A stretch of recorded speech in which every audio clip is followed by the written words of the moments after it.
Hey folks, this is Mary. Welcome back to my channel. So today I have a big box. I have one other big box to go and a couple of smaller things. But I think we're up to day 9 at this point.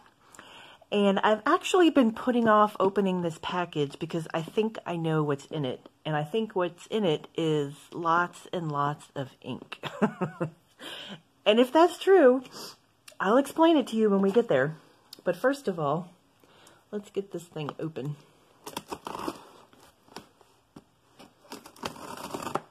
Oh, and for those of you who are wondering about my health, if you're looking for a health update since I suspected I might have the coronavirus, I am exhausted.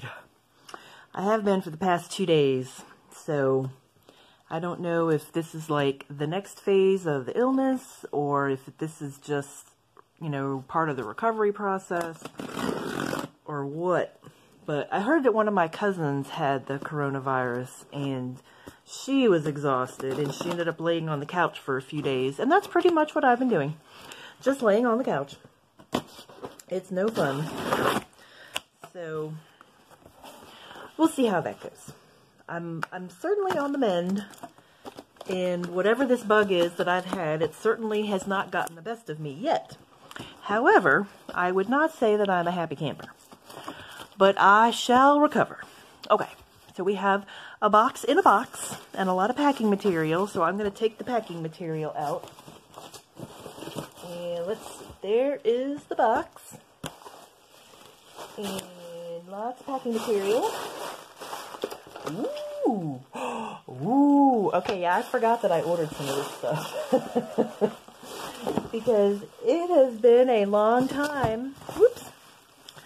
A long time since I ordered these things. So let me see. This is my little invoice. Oh, and they put another one of those cute little clips on here. I got one with my last order, and they're just adorable. Actually, this one is different from the other one. It's still a smiley face, but it's a different kind of clip. But those are just cute as the bugs here. So I gotta hang on to those. Okay. So this is my packing slip. Let me see. Okay. Well, goodness. All right. So I will start first with the thing that is not in a box. This is the Derwent Inktense paint pan number 2. And yes, I do have number 1. I enjoy watching the videos of Mouse Potato Designs, and she, excuse me, I'm trying to open the box. She keeps what she calls a faux bonichi.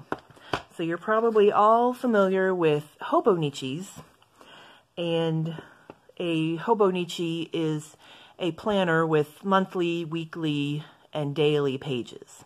Different models have different pages, but they all have the daily pages. So she uses hers as a daily journal, and the stuff that she does is just beautiful. She takes lots of pictures, and she's so creative, and I just love her videos. And she's really chatty like me, so I am bonding with the fellow chatty Cathy. But anyway, she has talked for a long time about Inktense pencils, Inktense blocks, and apparently what this is concentrated ink dye. So instead of being paint or paint blocks, they're actually blocks of ink dye. So I don't know, I think when you paint them on things, they're permanent. So I've used these in my journal a little bit, but I usually use really crappy journals, and I'm also a scaredy cat, so I haven't used them that much. Pardon me, sipping my tea. Lady Grey, by the way, if anybody's interested. But I saw these. Now, who's this from? I placed this order with Cult Pens, and they had this on sale. And I've looked at this on Amazon, and I think the price started off at about $20 $2 or something like that, but I wasn't ready at the time to purchase it, and the price has just continued to go up. Now, of course, at this point, I can't remember what I paid for it, and they very kindly have not put any of the prices on this packing slip. I'm sure they don't want their customers to faint. But anyway, they had a really good deal on this Inktense paint pan set, so I decided to get it. And I really like this because it's travel size. So let me take this off. You can, you know, if you like to do art on the go or journaling on the go or whatever you like to do, this is a self-contained unit. So this is a little, what's the word? It's a water brush, but it, not retractable, not detachable. It comes apart. It's a water brush that comes apart. And I know I'm explaining this terribly, but if you're familiar with water brushes, if you ever do any watercoloring or anything, you know that you fill the brush with water and then you can just paint with it. So you fill the body of this with water, and it has this little plug that you plug the hole with. And the other one that I do have it filled with water, and it is, you know, it's fairly watertight. It's fairly leak-proof. And then, well, you fill this with water, and then you screw these together. I hope this is on camera. I can't really see what I'm doing. There's this big box in the way over here. Let me move that box out of the way. So you screw it together, and then you've got your little water brush. And you dip it in the paint, and this is a sponge, so you can dab it on the sponge, and you've got space up here to blend colors if you want to blend. I mean, it is ingenious. I love it. So, of course, this is the second set. The first set had different colors in it, and I just wanted the second set to have some different colors. But it's really cute. Okay, so then you put the cap back on, and it snaps on pretty securely, and then this part unscrews. And if you unscrew it carefully, you can unscrew it so the water doesn't leak out, and then you just cap it. And then they both go right there, like that. And it closes up, and you've got this little, this is your little swatch card, I suppose, and you just put that on top to kind of contain the mess a little bit, and then there you go. You got your little travel Inktense palette. I think they're awesome, but I need to be brave and use mine more. And now that I have some better papers to use for my journal, I can try using some of these different materials that I have, because I've always used really cheap journals. Pardon me, tea break. And now that I have better paper to work with, I can use some of my materials. Okay, I have no idea what this is, so we're going to open this up, and I will try to keep you out of the glare from my plastic bag light. Ooh, I see Clairefontaine. Doesn't that sound like a 1930s actress? Starring tonight, Miss Clairefontaine. Alrighty, so this is some Triomphe paper from Clairefontaine. So let me see, this is 50 sheets of A4 paper. It says vellum. Is this vellum? Oh my goodness. I don't remember buying this at all. Let me see, is it on my list? It sure is. Plain A4 writing paper. Okay, so maybe it's not vellum. Maybe it's paper.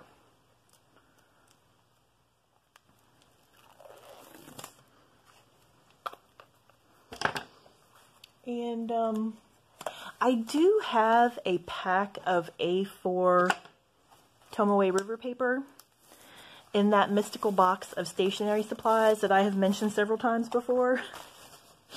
And I think the gremlins and the addict stole it, and I haven't been able to find it. They've buried it in the attic somewhere, and I'm afraid to go up there because, you know, gremlins. But anyway, ooh. Well, you know, this is Clairefontaine paper, so it's awesome. So this is a lined sheet.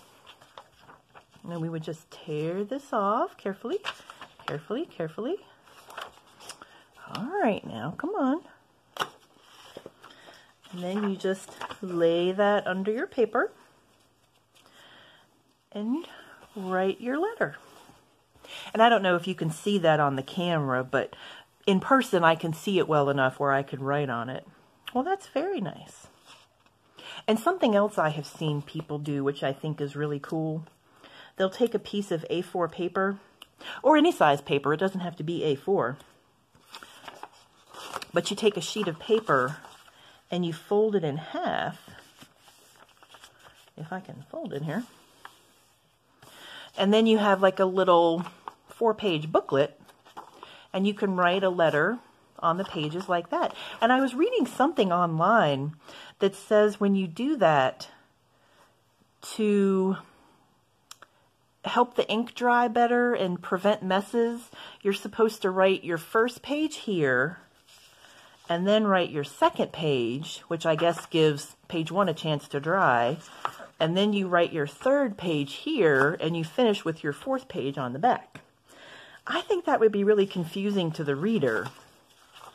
So I guess they're reading it this way, and then they would open it up and read it like this, and then turn to this page, and then close it. I don't know.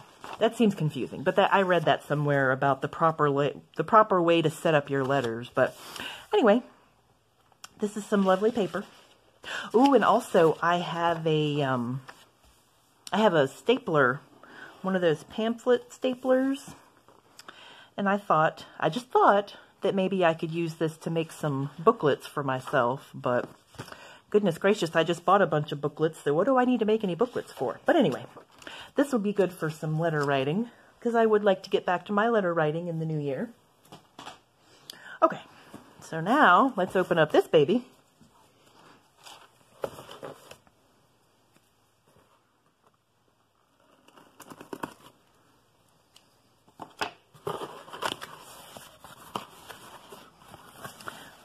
And styrofoam peanuts. There's always so many styrofoam peanuts. So I am looking for something else to put these in. Yep, just as I suspected, this is a box full of ink. Oh my Lord, help me. Why did I buy so much ink? Well, let me tell you. This is from Cult Pens.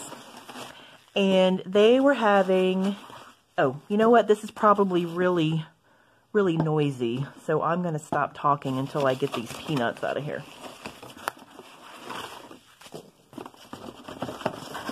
Because I don't like noise on the video.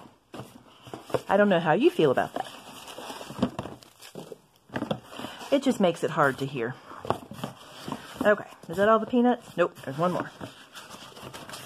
Is that all the peanuts? Oh my goodness.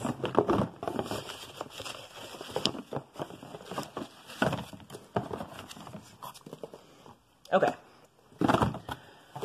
So, Cult Pens.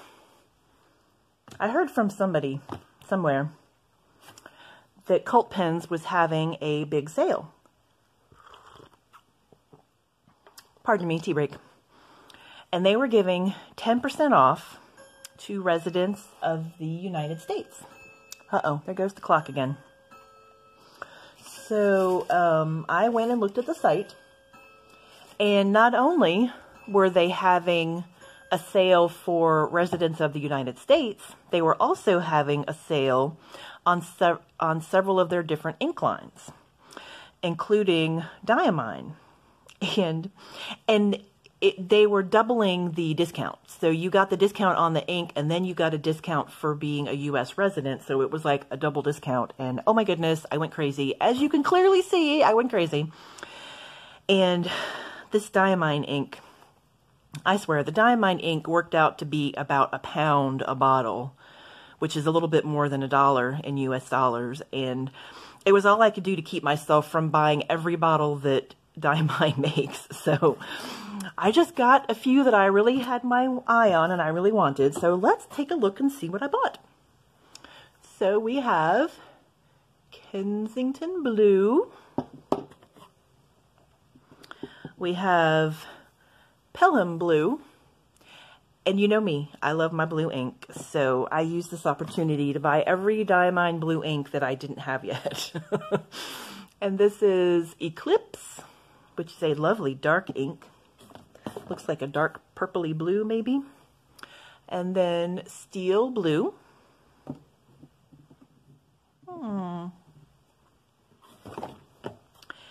And Amazing Amethyst. Oh, uh-oh, sorry. Where's our frame? There we are. The, what is this? The Flower Series Iris.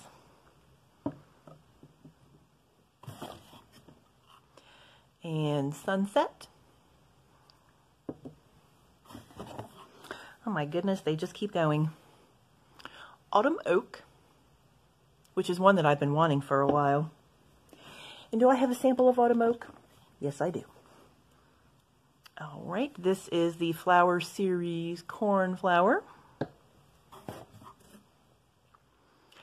And this is Diamine Twilight. And if you'll recall from my recent trip to the Norfolk Stationery, I bought a bottle of Diamine Twilight. Oh my goodness. Yeah, I might need to give that one away to a lucky subscriber. Because I certainly don't need 2 bottles of Diamine Twilight. Ooh, and this one is Tchaikovsky.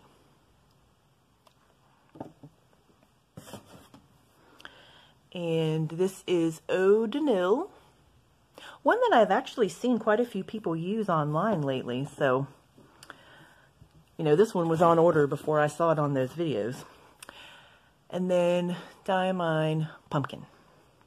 So that's all for the Diamine ink. And I also use this as an opportunity to get some of the Robert Oster inks, because as I've mentioned before, there's so many of them that I love and I could never pick out which ones I wanted. So I finally forced myself to pick out some. So here we have Lake of Fire. And the ones that I already have are Frankly Blue, which I'm still having mixed feelings about, and Blue Water Ice, which I absolutely love. So here is Lake of Fire and River of Fire, Flaming Blue, and Australis Hydra. Okay. Whew. So that was all for that order. Good heavens. Do we dare swatch these? I do want to swatch them, but I think I might need to come back and do that because I have something else that I need to do. Terribly indecisive. Okay, so I'm going to come back and swatch these later. So perhaps I will just post this one as the unboxing part 1, and then we'll have the swatching be part 2. Because this is a heck of a lot of inks right here. And this is going to take some time to swatch them. And then of course we have our lovely Inktense paints.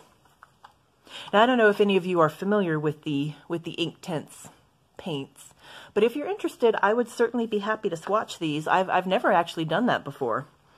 So if you'd like to see me swatch the Inktense paints, I would be happy to do that. Just let me know.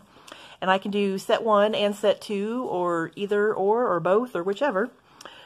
But I will see you again soon. So until next time, bye-bye.